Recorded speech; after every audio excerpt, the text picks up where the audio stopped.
A agricultura é a segunda maior fonte de poluição a nível mundial. Nós somos aquilo que comemos. Bem, a agricultura biológica é uma forma holística de fazer agricultura, em que compete ao agricultor conhecer de forma profunda o ecossistema agrícola no qual ele vai intervir sempre e dele tirar partido. Para a maior parte das pessoas, a agricultura biológica é uma forma de agricultura onde não se usam pesticidas nem adubos de síntese. Eu não a vejo, e quem a faz há algum tempo, não a vê de forma tão minimalista, é muito mais do que isso. Portanto, para além de não usarmos pesticidas e adubos de síntese, nós respeitamos os ciclos da água, preocupamos-nos com a biodiversidade de espécies que existe, porque sabemos que quanto maior a biodiversidade, maior a tendência para o equilíbrio. Procuramos também conhecer melhor todos os aliados que nos ajudam a ter as culturas de forma equilibrada. Os insetos, os mamíferos, as aves.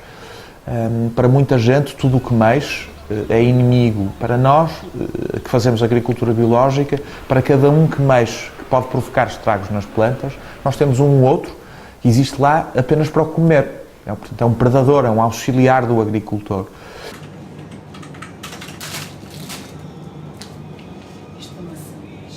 Hoje vou fazer outra sanduíche e vai lá aquela dor.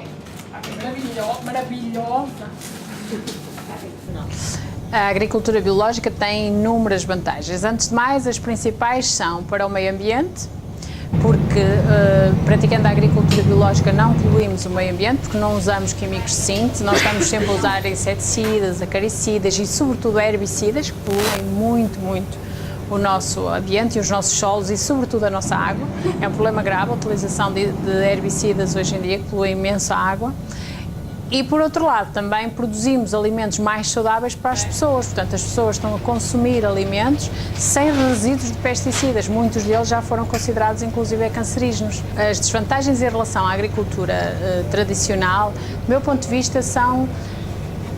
Hoje em dia há uma grande falta de conhecimento, sobretudo conhecimento técnico agrícola do terreno. Isso faz com que o agricultor que não saiba, imagina, um agricultor que não saiba reconhecer uma praga, ou não saiba reconhecer uma doença, ou não saiba reconhecer um inseto auxiliar, não pode manter ou fazer com que ele desapareça da sua quinta se não sabe reconhecer. Portanto, o que eu acho é que falta essencialmente conhecimento. Para Luís, a formação prévia na área agrícola não foi de facto sinónimo de preparação quando optou por dedicar-se à produção biológica de plantas aromáticas, medicinais e condimentares. Mas em 2002, quando decidimos investir em agricultura, de facto, eu encontrei uma série de dificuldades e a primeira, apesar de ser agrónomo de formação, combater a própria forma como fui formado.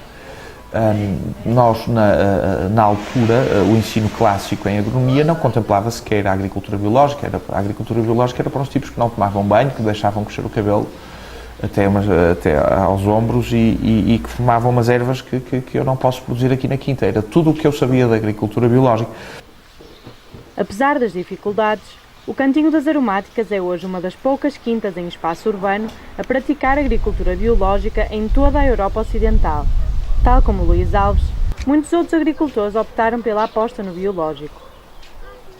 A área total da agricultura biológica durante os anos de 2004, 2005, 2006, 2007 e 2008, inclusive, aumentou, mas nota-se uma ligeira quebra ali pelos anos 2008, 2009 e 2010 e agora volta a aumentar.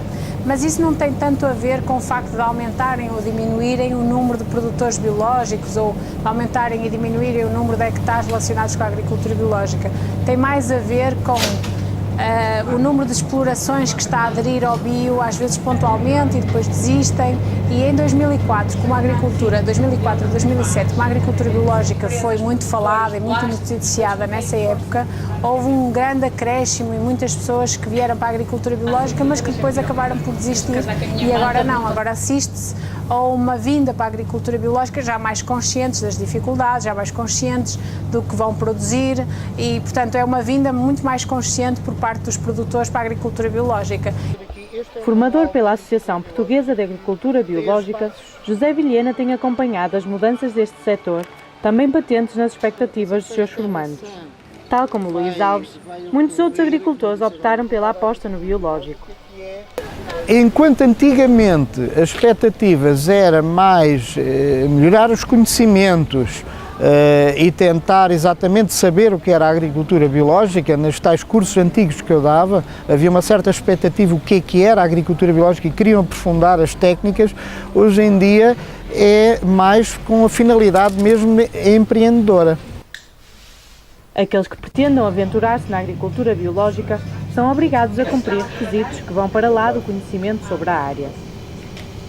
Um agricultor que queira passar da agricultura convencional para a agricultura biológica, o que tem que fazer essencialmente é sujeitar os seus terrenos, a sua exploração, a um período de conversão para a agricultura biológica.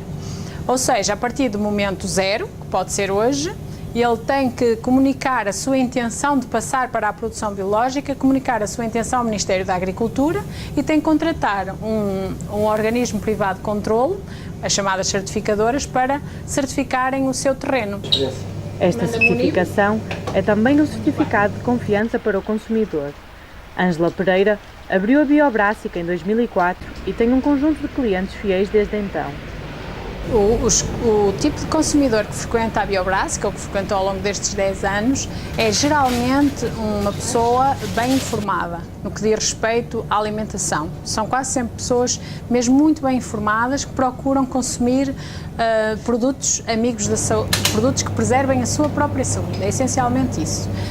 As pessoas procuram essencialmente frutas e legumes, mas depois o segundo grande grupo de produtos procurados são os laticínios, de cabra, de ovelha e de vaca, iogurtes, leites de cabra, ovelha e vaca. Depois há um outro grande grupo logo a seguir que são as bebidas vegetais, as bebidas de soja, as bebidas de arroz, as bebidas de espelta, as bebidas de aveia, são muito procuradas também. Depois temos o grupo dos cereais, que são também muito procurados. Com o mito que os produtos são normalmente muito mais caros, o que começa a ser cada vez mais falso.